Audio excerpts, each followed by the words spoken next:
জনগণের ভোটের অধিকার নিশ্চিত করার জন্য কারো মাথায় যে প্রস্তাবনা আসে নাই, জামাতে ইসলামীর তৎকালীন আমির জনাব অধ্যাপক গোলাম আজম রাহিমাহুল্লাহ সর্বপ্রথম এই জাতির সামনে কেয়ারটেকার সরকারের প্রস্তাবনা উপস্থাপন করেছিলেন, যার ভিত্তিতে 91 সালে ওই কায়দায় একটা নির্বাচন হয়েছিল।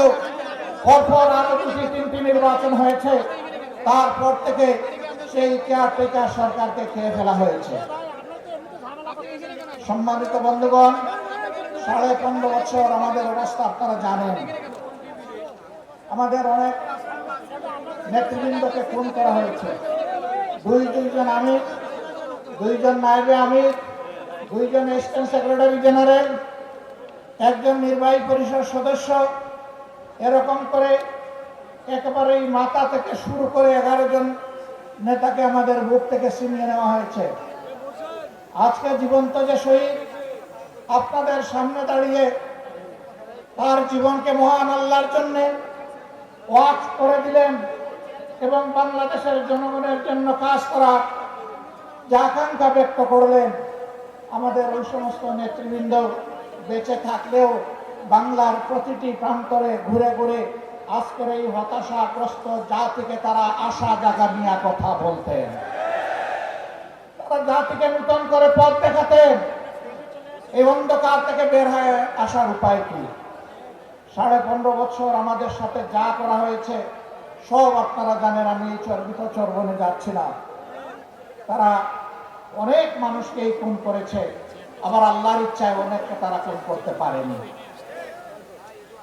আমার সম্মানিত ভাই এটিএম আজহারুল ইসলাম বলেছেন, রাখে আল্লাহ মারেকে, কিন্তু আরেকটা তিনি বলেন নাই, ধরে আল্লাহ ছাড়ে খেয়ে। আল্লাহ তাআলা সহজে ধরেন না, কিন্তু ধরা খাইলে তার চঙ্গল থেকে কেউ বাঁচে না। মহান মাবুদের দরবারে হাজার শুকরিয়া। সম্মানিত নেতৃবৃন্দ অন্যায়ের কাছে এক মুহূর্তের জন্য মাথা নত করেন নাই। আল্লাহর দেওয়া সম্মানের মাথা বারবার লুটিয়ে পড়েছেন, মাটিতে নত করেছেন, কিন্তু দুনিয়ার কোনো অপশক্তির চক্রাঙ্গানিকে তারা পরোয়া করেন নাই। কোন লোক লালসার দিকে ফিরে তাকাননি, হুমকি দমকিকে পাত্তাই দেননি, বরঞ্চ ফাঁসির মঞ্চে গিয়েছেন হাসতে হাসতে। কারণ তারা জানেন যে অভিযোগ তাদের বিরুদ্ধে করা হয়েছে এটি 16 আনা মিথ্যা। আর জনাব আজহারুল ইসলাম ভাইয়ের মামলা রায়ের মধ্য দিয়ে প্রমাণ হয়েছে এটা আসলেই 16 আনা মিথ্যা। তারা যদি বেঁচে থাকতেন, আমরা আদালতের আশ্রয় নিতাম, আমরা নিশ্চিত একই ন্যায় বিচার, একই রায় আমরা পেতাম। কোনো আফসোস নাই, কোনো আফসোস নাই। আমাদের বাগানের শ্রেষ্ঠ ফুলগুলাকে দিনের জন্য, এই জাতির জন্য আল্লাহ তাআলা কবুল করেছেন, আলহামদুলিল্লাহ। শুধু আল্লাহ তাআলার দরবারে আরজ করি, হে আল্লাহ, তোমার এই বান্দাগুলাকে মর্যাদাবান শহীদের কাতারে মিশিয়ে দাও। হযরত হামজা রাদিয়াল্লাহু তাআলা আনহুর মিছিলের কর্মী হিসাবে কবুল করো। হাসরের দিন হযরত হামজা রাদিয়াল্লাহু তাআলা আনহু তার নেতৃত্বের মিছিলে তারা যেন সামনের কাতারে থাকতে পারে।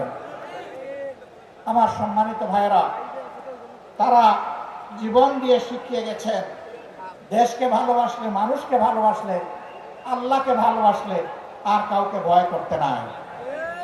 সুতরাং জীবন দেওয়ার জন্য প্রস্তুত হও, লড়াই চালিয়ে যাও। মানবতার মুক্তি নিশ্চিত না হওয়া পর্যন্ত তোমাদের লড়াই যেন অব্যাহত থাকে। আমাদের রেখে যাওয়া এই কাজের যেন তোমরাই পূর্ণতা বিধান করতে পারো। মহান আল্লাহর দরবারে সেই দোয়া করছি। আফসোসের বিষয় এই যে আবু সাঈদদের শাহাদতের জীবন বাজি রাখা লড়াই এবং জীবন উৎসর্গ করার বিনিময়ে আজকে বাংলাদেশের মানুষ, আমরা যারা মুক্তি পেলাম, তারা কেন ধৈর্য ধরতে পারছি না? কেন? চতুর্দিকে পত্রিকার পাতা খুললে, স্যাটেলাইট মিডিয়ার সামনে দাঁড়ালে, বসলে, আজকে বাংলাদেশের কোনো না কোনো এলাকায় আমরা বীভৎস কিছু মানুষের থাবা দেখতে পাচ্ছি। আমার মায়ের ইজ্জতের উপরে আমি এই থাবা দেখছি, মানুষের জীবনের উপরে এই থাবা দেখছি, জনগণের সম্পদের উপরে এই থাবা দেখছি। এমনকি দিশাহারা হয়ে তারা যখন হুঁশ ঠিক থাকে না, তখন নিজের লোককেও নিজেরা খুন করতে কোনটা বোধ করে না। কেন রে ভাই তোমাদের এই অবস্থা? যদি এই 24-এর পরিবর্তন না হতো, তোমরাও কি এইভাবে মুক্ত বাতাসে আল্লাহর দেওয়া আসমানের নিচে চলাফেরা করতে পারতা? নিশ্চয়ই পারত না। আমরা বিশ্বাস করি এই পরিবর্তনে আন্দোলনে সকল বিরোধী দলেরই সীমাহীন ত্যাগ এবং কুরবানি জড়িত রয়েছে।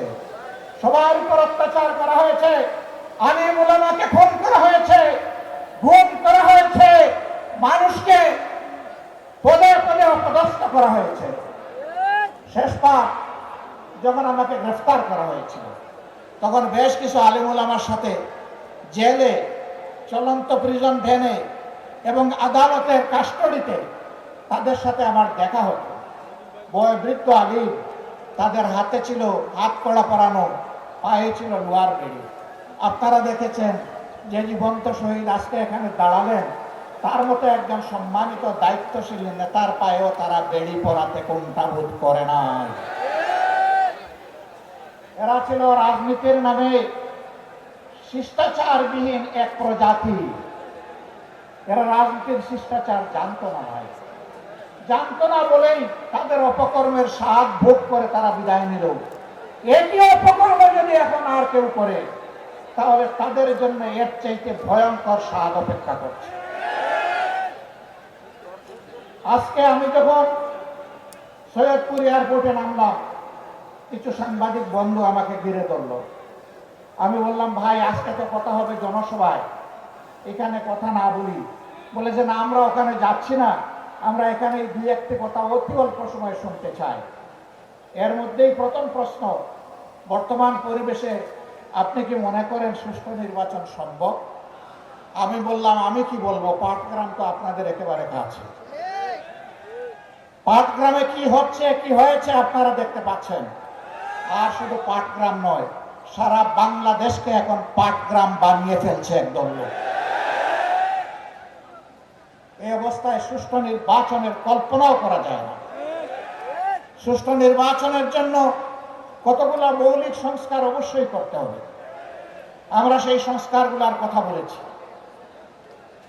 আমরা ওই সংস্কারও আদায় করে ছাড়ব এবং সুষ্ঠু নির্বাচনও আমরা ইনশাআল্লাহ আদায় করে ছাড়ব। কেউ যদি আওয়ামী ফেসিবাদ আমলের নির্বাচনের স্বপ্ন দেখে থাকেন, আমরা বলবো মহান আল্লাহর সাহায্যে আমরা সেই স্বপ্নকে দুঃস্বপ্নে পরিণত করবো ইনশাআল্লাহ। এ স্বপ্ন বাস্তবায়ন হতে দেওয়া হবে না, কোন প্রশাসনিক ক্রু করতে দেওয়া হবে না, ভোট কেন্দ্রে কোনো হস্তান্তর চলবে না, কালো টাকার কোনো খেলা সহ্য করা হবে না। এটা মনে রাখতে হবে। আবু সাইদের সঙ্গীরা তারা কয়েকশো জন দুনিয়া থেকে বিদায় নিয়েছে, শিক্ষা রেখে দিয়েছে, আওয়াজ তুলে দিয়েছে যে আমাদের এই লড়াই অব্যাহত থাকবে। এই জন্য এরা বলেছে বৈষম্যহীন একটা মানবিক সমাজ প্রতিষ্ঠিত না হওয়া পর্যন্ত। তারা স্লোগান দিচ্ছে আবু সাইদ মুক্ত, শেষ হয়নি যুদ্ধ।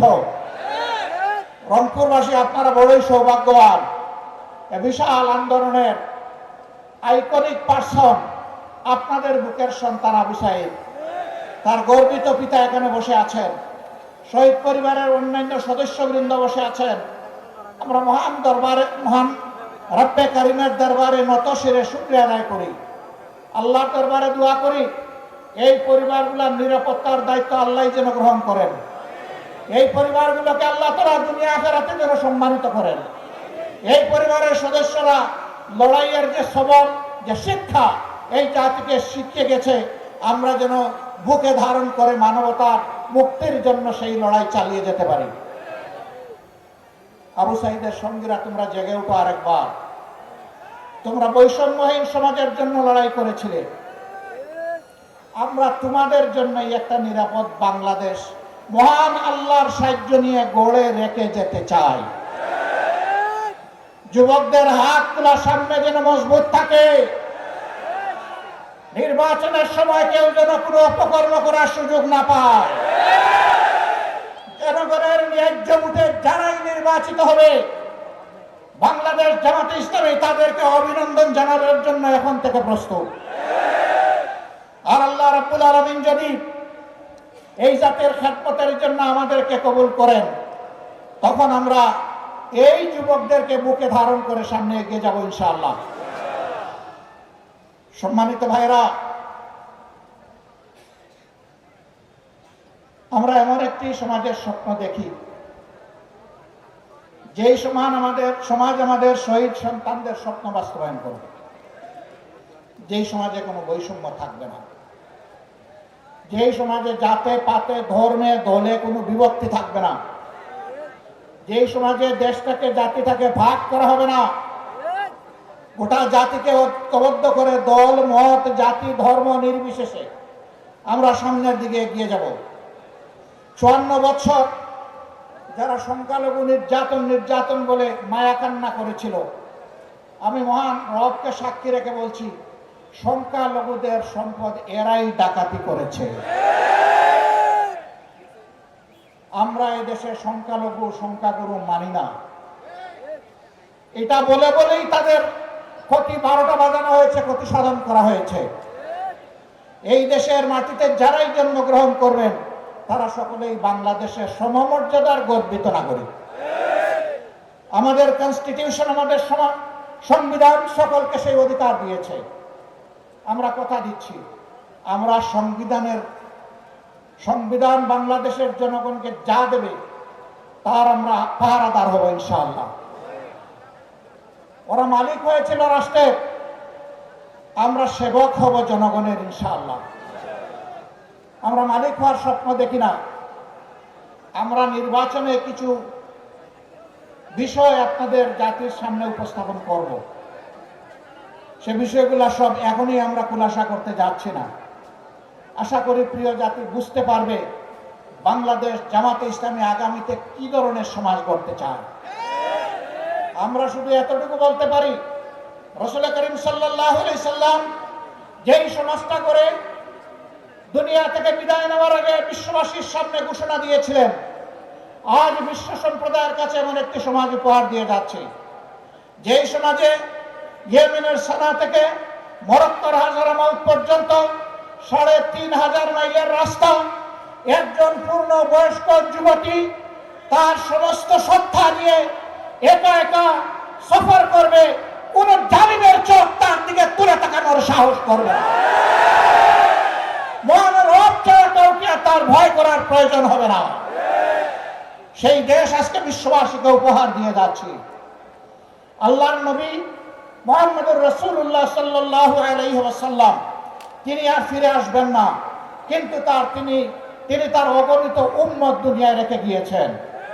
আমরা সেই মদিনার ছায়ার আলোকেই খেলাফত আলা মিনহাজুন নবুওয়া এই বাংলাদেশে আমরা দেখতে চাই। খেলাফতের নাম শুনলে, শরিয়ার কথা শুনলে অনেকে গায়ের লোম খাড়া হয়ে যায়, কারণ তাদেরকে শোনানো হয় ঘর থেকে বের হইতে পারবা না, মন মতো পোশাক পরিচয় তোমরা পড়তে পারবা না, এবং তোমরা যা ইচ্ছা তাই বলতে পারবা না, করতে পারবা না। লোকের বশবর্তী রাষ্ট্রের ধন চুরি করলে তোমাদের হাত জায়গায় থাকবে না। যদি তোমরা কোনো পরনারীর ইজ্জত লুণ্ঠন করো তাহলে তোমাদের জীবন রক্ষা পাবে না। এই কথাগুলো তাদেরকে শোনানো হয়। সঠিক, কিন্তু কেন, কিভাবে? একজন লোক যদি অভাবের তাড়নায় ক্ষুধার জ্বালায় বাধ্য হয়ে যদি চুরিতে লিপ্ত হয়ে যায়, রাষ্ট্র তার হাত কাটবে না, আমরা গ্যারান্টি দিচ্ছি। আগে রাষ্ট্র তার পেটের ক্ষুধা, পেটের আগুন নেভানোর চেষ্টা করবে। যেই রাষ্ট্র তার নাগরিকের অন্ন, বস্ত্র, বাসস্থান, খাদ্য এবং চিকিৎসা, শিক্ষার ব্যবস্থা করতে পারে না, সেই রাষ্ট্রের তার নাগরিককে শাস্তি দেওয়ার অধিকার থাকতে পারে না। বলবেন তাইলে এখন যে যার মতো করে চলবে না।